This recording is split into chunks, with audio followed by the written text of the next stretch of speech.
9 वाजता बुलेटिनमध्ये तुम्हा सर्वांचं स्वागत। मी कल्याणी दीक्षित। आता बातम्या सविस्तरपणे पाहूयात। पश्चिम बंगालच्या माजी मुख्यमंत्री ममता बॅनर्जींना आता आणखी एक धक्का बसलाय। तृणमूलच्या 28 खासदारांपैकी 20 खासदार फुटलेत। ममतांच्या काळामध्ये बंगालमध्ये सुशासन नसल्याचा बंडखोर खासदारांनी आता आरोप केलाय। बंगालमधली सत्ता खालसा झाल्यापासून ममता बॅनर्जींना घरघर लागली। तृणमूलच्या आमदारांपाठोपाठ आता खासदार सुद्धा फुटले। तृणमूलच्या 20 खासदारांनी वेगळा गट स्थापन करत एनडीएला पाठिंबा देण्याचा निर्णय घेतला। लोकसभा अध्यक्षांकडे स्वतंत्र आसन व्यवस्थेची मागणी तृणमूलच्या फुटीर गटाकडून करण्यात आली।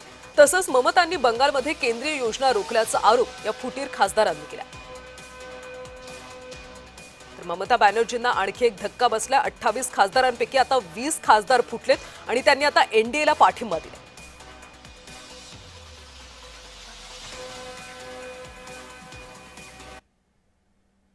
तृणमूलचे खासदार युसुफ पठाण यांनी सुद्धा बंड केल्याचं दिसतंय, कारण युसुफ पठाण यांना अमित शहा यांनी दिल्लीला बोलावल्याची माहिती आहे। खासदार महुआ मोइत्रा यांनी आता युसुफ पठाणवर निशाणा साधलाय। युसुफनं थोडी लाज बाळगावी, तटस्थ राहावं असं मोइत्रा यांनी म्हटलं।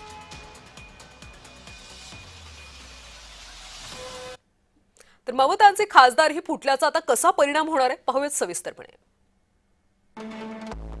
तर सत्ताधारी एनडीएच्या संख्याबळामध्ये 20 खासदारांची आता भर पडणार आहे।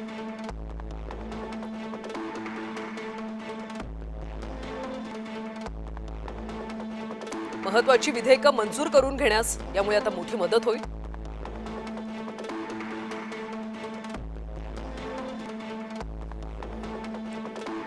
राज्यसभेचे खासदार फुटल्यास अधिकच मदत होणार आहे आणि या सगळ्या फुटलेल्या 20 खासदारांनी एनडीएलाच पाठिंबा दिला, त्यामुळे एनडीएला यामुळे मोठी मदत मिळणार आहे। राज्यसभेचे खासदार असतील तर अधिकच मदत मिळेल। दरम्यान शिवसेना टीडीपी सारख्या पक्षांचं महत्त्व आता तुलनेने कमी होणार आहे।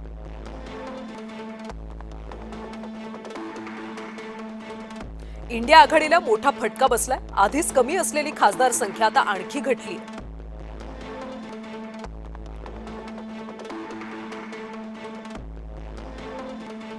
काँग्रेस पाठोपाठ सर्वाधिक खासदार असलेला पक्ष म्हणून मिरवता येणार नाही।